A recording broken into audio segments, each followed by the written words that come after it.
بسم اللہ الرحمن الرحیم۔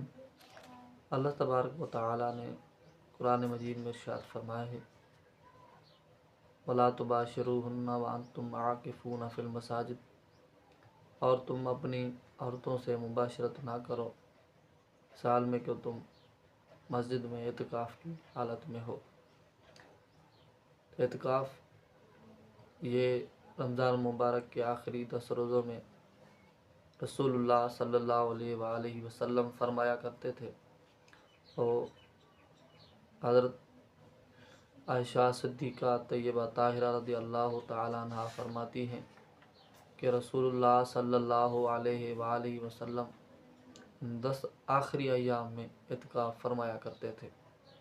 تو اعتکاف ایک بابرکت چیز ہے اور اس کی جو ہے فضیلتیں احادیث شریف میں بھی وارد ہوئی ہیں۔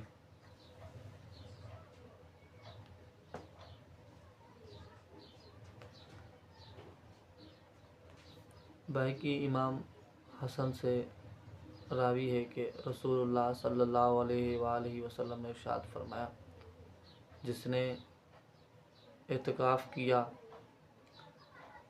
تو اس نے 2 حج اور 2 عمرے کا ثواب پایا۔ اور دوسری حدیث میں رسول اللہ صلی اللہ علیہ وآلہ وسلم نے ارشاد فرمایا ہے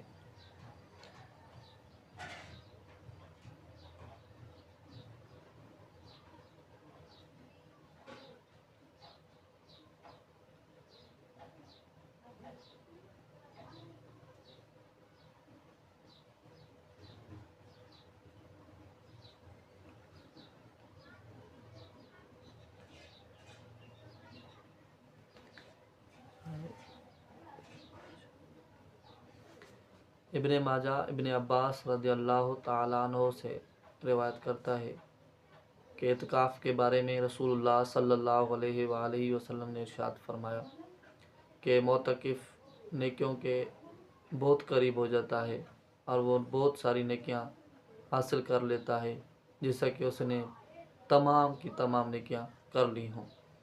اور اعتکاف کے کچھ مسائل بھی ہیں جو میں آپ کے سامنے پیش کرتا ہوں۔